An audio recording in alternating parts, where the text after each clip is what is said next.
Hi everyone, आप सभी का चैनल में स्वागत है।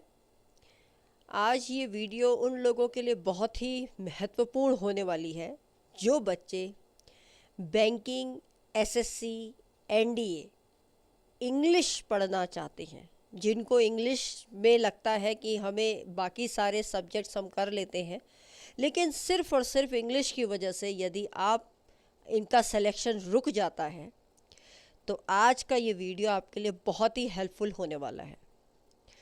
तो वीडियो को अंत तक ज़रूर सुने। मैं सारे टिप्स बताऊंगी किस तरीके से आपको ये कोर्स कराया जाएगा और क्या क्या चीज़ों को लिया जाएगा, क्या क्या इसकी स्ट्रैटेजी होगी, और जिससे कि आपका बेस्ट जो 4 महीने हैं आप अगर देते हैं तो आपका सिलेक्शन श्योर शॉट मेरी तरफ से अंग्रेज़ी में तो 100% होगा।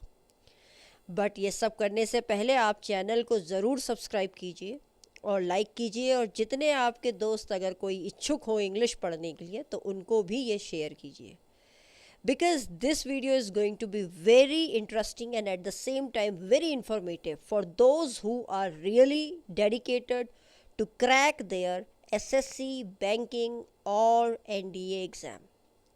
So before moving on to this, I would like to suggest something. ये जो कोर्स होगा ये आपका दोनों फॉर्म में होगा, ऑनलाइन एंड ऑफलाइन. ये मैं दोनों मोड में करवाऊंगी. जो इंटरेस्टेड कैंडिडेट्स हों वो दिए हुए जो नंबर है थंबनेल में, जो इंक्वायरी नंबर दिया है, वहाँ पर कॉल करके आप सब चीज़ों को पूछ सकते हैं. This course will be paid course, so you ask. जिस बच्चों को ये रजिस्ट्रेशन कराना है तो जल्दी कराइए, because there is no time. If you really interested and if you are really dedicated for your upcoming exam to break through. So बेटा देखो, सभी आप लोग सभी जानते हैं, अगर एक बच्चा, एक सपोज़ मैं कहूँ जो बच्चा एसएससी की तैयारी कर रहा है तो डेफिनेट सी बात है वो बच्चा बैंकिंग की भी तैयारी करेगा, राइट. और वो ही बच्चा, अगर मैं बोलूँ सपोज़ ये दो सेक्टर तो चलो मान के चलते हैं कॉमन है, राइट. लेकिन जो बच्चे इनको ना करके एनडीए अगर करना चाहते हो, जिनका सिर्फ उद्देश्य हो मुझे डिफेंस में जाना है, तो उनके लिए भी भले सेक्शंस बिल्कुल अलग हैं, लेकिन जो इंग्लिश का जो मैटर है जो एग्ज़ाम में पूछा जाएगा दैट इज़ टोटली सेम. तो एक चीज़ की तैयारी से आप 3 एग्ज़ाम्स को compete कर सकते हैं. Is that clear? तो देखा जाए तो इसमें कोई फ़र्क नहीं है ज़्यादा. देखिए, मैं आज आपको सिलेबस, बिल्कुल स्ट्रैटेजी भी बताऊंगी, सिलेबस भी डिस्कस करेंगे हम क्या क्या आता है. चाहे आप बैंकिंग ले लीजिए, एसएससी ले लीजिए आप, और even if you I could say NDA भी अगर आप ले रहे हैं, मर्चेंट नेवी भी ले रहे हैं, तो कॉमन एरर्स सब, मतलब ये ऐसी चीज़ है जिसको छुआ नहीं जा सकता, आप छोड़ नहीं सकते. कॉमन एरर सबसे पहली प्राथमिकता होती है, प्रायोरिटी होती है किसी भी एग्ज़ाम को ब्रेक थ्रू करने के लिए अगर आप इंग्लिश पढ़ रहे हैं, राइट. तो कॉमन एरर्स आपके पार्ट्स ऑफ स्पीच से आ जाता है, टेंस से आ जाता है. पार्ट्स ऑफ स्पीच में आपके सारे आ गए, नाउन, प्रोनाउन, एडजेक्टिव, वर्ब, ये सब चीज़ें आपकी पढ़ाई जाएंगी. क्लास बड़ी सीक्वेंस वाइज चलेगी, जिसमें आपको प्रतिदिन, मतलब एवरी डे, मैं एक एक सेक्शन लेके आपको प्रैक्टिस सेट करवाऊंगी. क्लास के साथ साथ क्लास भी चलेगी, और क्लास से 10-15 मिनट या 20 मिनट के पहले हम को एक एक प्रैक्टिस सेट ज़रूर करेंगे एवरी डे. इससे एक क्या होगा, इससे आपकी स्पीड बढ़ेगी और आपको एग्ज़ाम का पैटर्न समझ में आएगा, और आप जब पेपर देने बैठेंगे तो उस दिन आप 100% कॉन्फिडेंट होकर पेपर को दे पाएंगे. बहुत आसान तरीके से आपको ये सिंप्लीफाई करके बहुत अच्छे तरीके से आपको ऐसा बना देंगे कि आप इंग्लिश में तो मात नहीं खाएंगे. तो देखिए बेटा, एक तो आपका कॉमन एरर्स है जो मैंने बता दिया, या तो वो आपके पार्ट्स ऑफ स्पीच से दे सकता है, टेंस से दे सकता है, सब्जेक्ट वर्ब अग्रीमेंट से दे सकता है. तो टॉपिक तो हम सब कवर करेंगे, और एक एक करके डेली हम एक एक चीज़ को जिसको कंप्लीट करेंगे उसका हम कॉमन एरर स्टार्ट कर देंगे, राइट.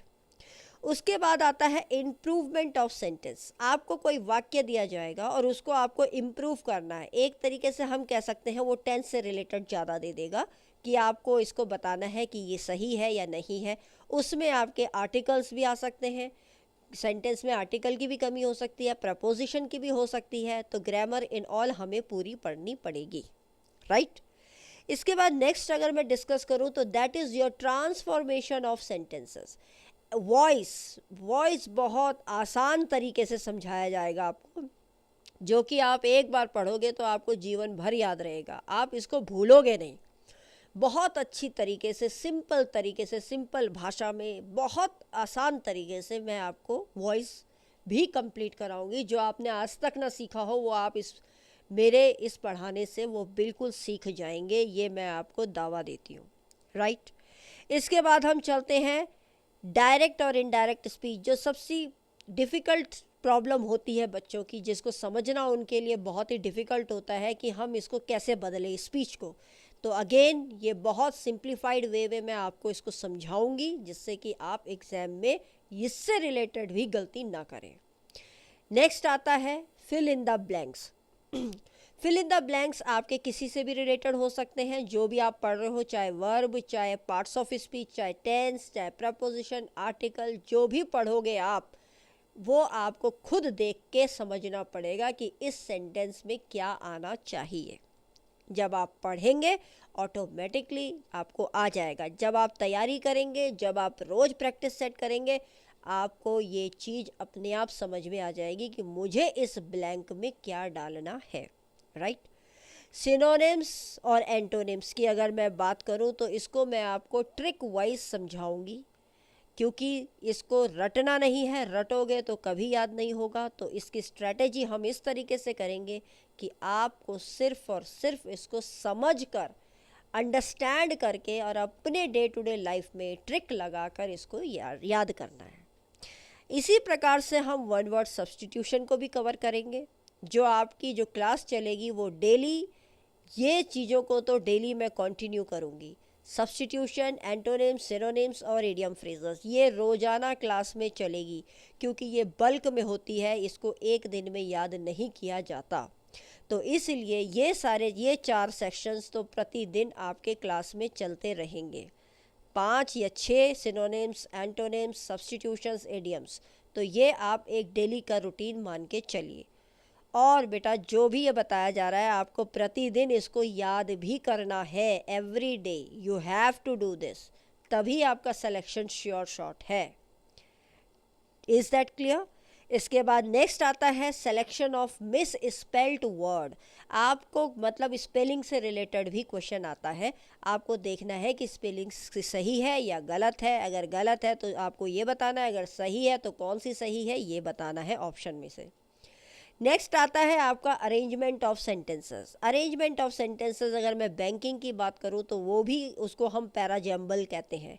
तो ये दोनों चीज़ें कॉमन है। आपको पहले देखना है कि 5, और ये बहुत स्कोरिंग है, इसको अगर मैं बोलूँ तो अगर आपने सीक्वेंस में 5 वाक्य हैं तो 5 नंबर आपके कहीं नहीं गए।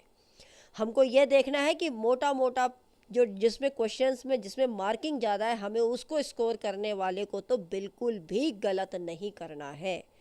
तो अरेंजमेंट जो होगा सेंटेंस का, पैराजम्बल जो होगा, वो आपको इस तरीके से समझाया जाएगा कि आप ऑटोमेटिकली उसको समझ जाओगे कि हमें किस प्रकार से पहले वाक्य को लिखना है, इसकी कॉन्टिन्यूटी में दूसरा कौन सा आएगा, तीसरा कौन सा आएगा, मतलब आप पूरा समझ जाएंगे।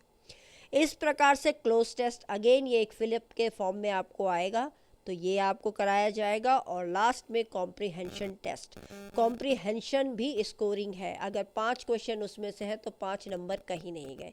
तो सीधा सीधा अगर हम बात करें तो एग्ज़ाम को ज़्यादा से ज़्यादा नंबर लाने वाले जो सेक्शन है वो है आपके arrangement of sentences, comprehension and yes of course, अगर ये डायरेक्ट स्पीच और ये इनडायरेक्ट स्पीच को आप सही कर लेते हो, इम्प्रूवमेंट ऑफ सेंटेंसेस। ये ऐसी चीज़ें, स्पेल्ड वर्ड्स, इनको अगर आपने ढंग से कर लिया तो इससे क्वेश्चंस की जो बल्क होती है वो ज़्यादा आके निखर के आती है, और इससे आपका सिलेक्शन में ज़्यादा पॉसिबिलिटी है आपका सेलेक्ट होने के लिए, क्वालिफाई होने के लिए।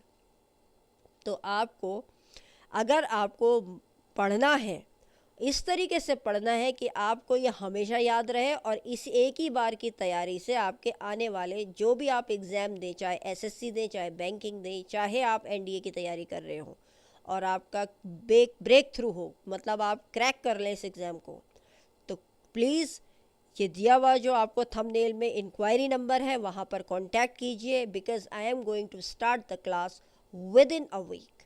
आई don't want somebody will lose that class. जो बच्चे सेलेक्टेड होंगे अपने आप आपको समझ में आ जाएगा, जो बच्चे इसको पढ़ेंगे आपको ऑटोमेटिकली समझ में आएगा what the worth of this syllabus is about. तो इसलिए जो इंटरेस्टेड कैंडिडेट्स हैं, जो तैयारी कर रहे हैं, श्योर शॉर्ट है कि हमें पढ़ना है और अंग्रेजी ही हमारी वीकनेस है, तो why are you waiting for? Just go and click this subscribe button. At the same time, join the online and offline class according to your way of convenience. So thank all the best for your upcoming exams. Thanks for watching the video.